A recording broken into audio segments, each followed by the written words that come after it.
Hey everybody, welcome back. I'm Crystal, Lee Loves Books, and today we are going to talk about my March reads.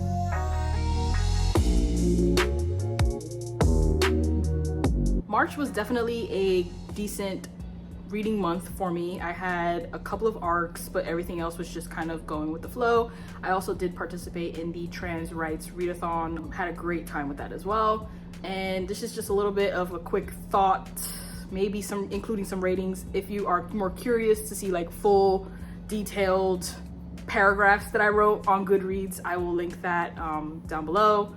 First up was Forbidden Desires. This was an arc from Mila Crawford. This was age gap, single dad, nanny. Honestly, I read this the first of the month and I don't remember too much. I just know, I believe there was like the daddy kink.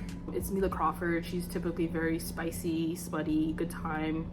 It was a good, like, she's good for like reading palette cleansers. She normally writes really dark, kinky books. Then I read Unwrap Him by Nyla K. This is taboo, adoptive father-son. I believe this was part of an anthology, a Christmas anthology, and then she expanded it and made it like a little novella. Honestly, this probably should have just stayed as an anthology. It just read like a really, really long epilogue. It was fine, I guess. Fair Catch. I listened to most of it on audio. This was like my first dip into audio books. I had a great time. I actually enjoyed it, I think, more in audio form than in ebook. I kept going like back and forth because I was mainly listening to it at work, and then like during my breaks I would, you know, stop listening and then start reading, but then it was kind of losing my attention when I was reading it, so I would go back to the audiobook, and I finished it. It's college football. It's kind of like childhood friends, kind of enemies to lovers, because something happens that causes friction, but he is also her twin brother's best friend. So it was interesting. I liked it. It was a great introduction to this Kandi Steiner, because I was trying to, you know, get into that, because I read a lot of sports romances, but it tends to be hockey romances and not football. I definitely liked it more on audio than ebook. So You and Me by Me Tal Bauer, I think that's how you say their last name. It's single dads, kind of gay awakening. One of the characters is already established as queer, and the other one, you know, discovers that throughout the book. This was very cute and cozy. It was angsty. I'm not a huge angsty person, but I did enjoy this one, and I also really did enjoy the relationship between, I'm blanking out on his name, but the dad that was like discovering, you know, and his son, because they were estranged, and it was very tumultuous in the beginning of the book, and I did like the relationship growing and them actually having like a father-son relationship. And then their sons were best friends because they played on the football team in their high school. Yes. I did receive Dear Grumpy Boss as an arc from Julia Wolf. This one is contemporary. It's brother's best friend unrequited crush. The FMC, she is plus size, and he's kind of like a little bit of a douche, but not really, not to her, but like in general. This one is boss and employee, because she ends up working under his company, and it's kind of like insta attraction, insta lust, kind of a little bit insta love as well. I did not like the third act conflict, but it wasn't much of much. But I did really like how she made him work for it. Like when he was groveling, I really enjoyed that. Like she was not taking him off the first I'm sorry. I cannot deal when all he says is I'm sorry and, you know, everything's good to go. Don't get me wrong, you don't have to like do a crazy amount of groveling. Like the groveling can be situational. You still got to do something. You know what I'm saying? I received Nero as an arc. This is from SJ Tilly. This was a DNF. My first DNF of 2023 so far. It's Mafia-esque, Mafia-ish, insta-love. I DNF'd it at 77%. I was basically almost done, but the reason I DNF'd it was because I was bored. it was not holding my attention. I kept closing out of the app and doing other stuff, you know, it wasn't holding my attention. I did have issues with the fact that Peyton, we're supposed to believe that she's kind of street smart. She's been on her own since she was 17, but she had absolutely no self-preservation. She leaves her door basically unlocked. Like, what single female living by themselves does that? And then this man just jumps in, and it goes from there. I was kind of a little like scratching my head a little bit, and then I kept going, kept reading, but again, it just wasn't holding my attention. I listened to Coming Home on audio.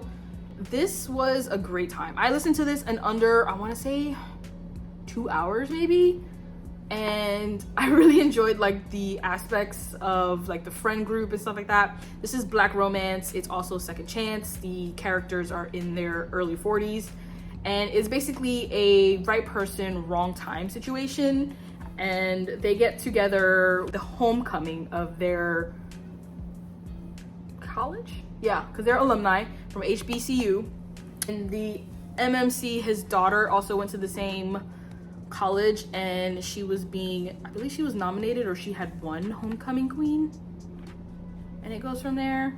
It's not really super spicy. I think there was like only like one scene, but it was still really, really enjoyable. I liked it a lot.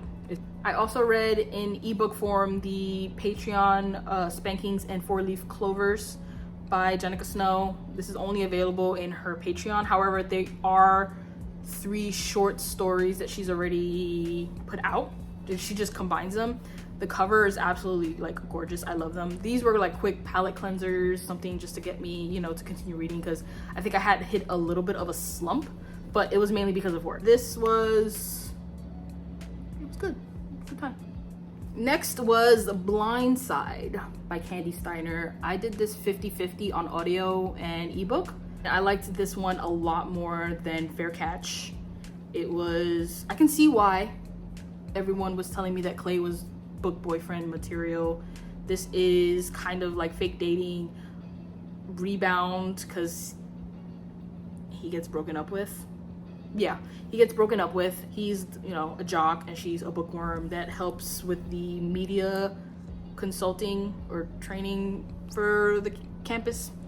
So I can see why the girlies really, really like this one. I can see why this is the most popular one in the series. I did not enjoy the 3rd act breakup. It just felt nefarious for it being a college romance. I don't know.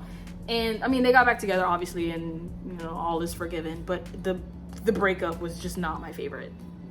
Overall though, I liked it. I enjoyed it. And again, I did it 50-50 on audio. I really liked the audio, and I was able to still continue reading on ebook like when I got home. So it held my attention a lot more than Fair Catch did. So I will be continuing the series. I'm jonesing for Leo and Holden's book, which Holden is Quarterback Sneak, which is the next one.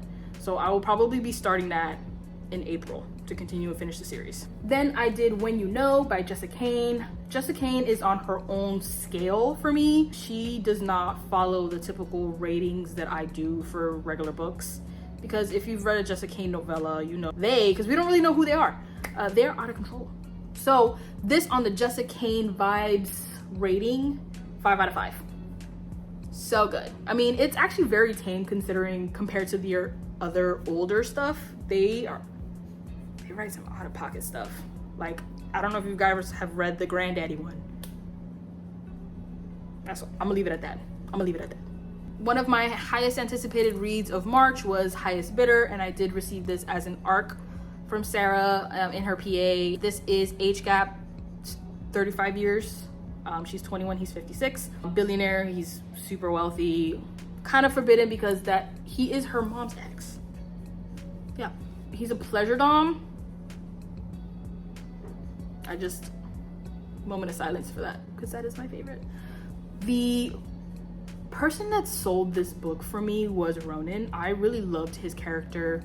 Someone who was really in touch with like his feelings and thought process. He really felt like a really fleshed out character. Daisy, on the other hand, was not a favorite. I felt like her inner monologue was very, very, very repetitive.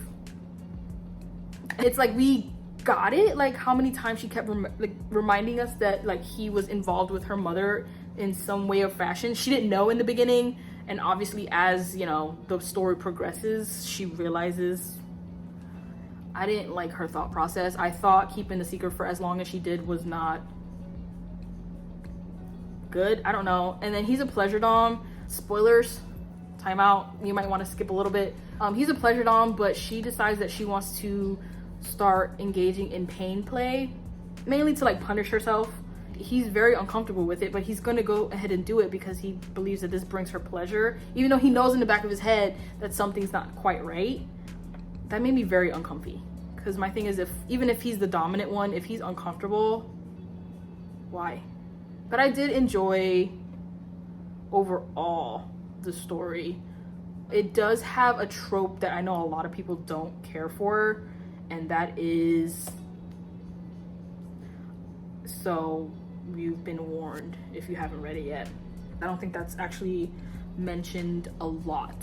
So I will say that when stuff came back to bite her and blow up in her face, I had no sympathy. Moving on, next one I read was Mafia, Madman. This is book 3 in the Kings of Italy series. I'm trying to get to Mafia Target, and this is enemies to lovers, kind of dark-ish. Like some of the content is a little dark, but I wouldn't consider it a dark romance. So maybe like dark mafia, right? I think that's like a sub-genre. She is unwittingly taken captive by, you know, this hot, deranged mafia don, and the tension was really hot. I really enjoyed seeing the attraction grow between them, and obviously seeing him get possessive, even though she's like his captive. Yeah, that's the word I'm looking for. It was hot. I liked it. I would say, I think another chapter should have been added to make it a little bit more believable, of the attraction forming to more feelings. It just wasn't 100% believable, but I still liked it. Cravings is book 4 in the Kingstown series by Shon. I think I've gushed about this in another video.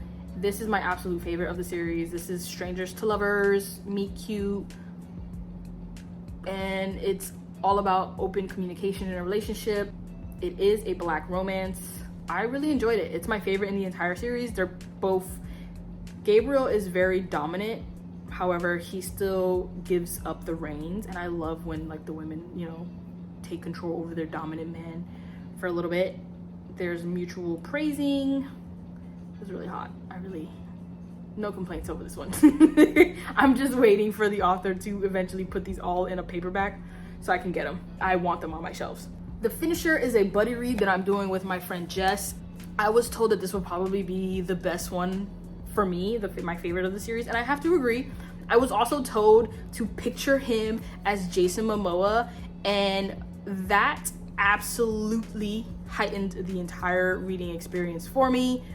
Before I continue gushing, this one is dark romance, mafia adjacent, because he's not really mafia, but he is underworld, and like, you know, it's also a marriage of convenience. She's the one who actually proposes the marriage to him. I was like, this is new. I mean, granted, there probably is other books that include that, but for me, that was the first time I've ever read it. And it's Grumpy Sunshine. There's also another trope that I don't want to mention because it may be a little bit of a spoiler, but just know they are not strangers. I'll leave it at that. I really enjoyed it. We have to finish up the next book, which is, I believe, The Annihilator. I think we're gonna read that in April and be caught up with everyone else. But this was fun. I liked it, and we had a great time reading this. Really enjoyed reading this as a buddy read with someone else. I mean, I need to, because the amount of voice memos I've done. The Fae Princess, this was the final book in the Never After series. Is that what it is? I don't know. But I got this as an arc, and it's good. It was okay. I personally believe this entire series, because it's 4 books, and this was the 4th one. I believe this series could have been made easily into a duet, making books 1 and 2 into one book, and books 3 and 4 into another. Personally, book 1 and 2 were the best. This one, you know, ends the series. I ended up having more questions at the end of it than they solved. So that was a little frustrating for me, but it's still an overall decent read. It's a Why Choose paranormal Peter Pan retelling with the Lost Boys. There's Fae Princes and stuff like that. So I believe the next one is going to be with Hook and Rock. No, Crocodile. I'm still interested. I'm intrigued. I'm still invested in the world. I just think this one it left a little bit to be desired, but I liked it. Sing Me to Sleep. This is a monster romance that features BIPOC main characters. I know the FMC, I believe she's indigenous. I'm not 100% sure. And he's a demon, but there's something that happens in the end that leads me to believe that he's also BIPOC. So, BIPOC main characters.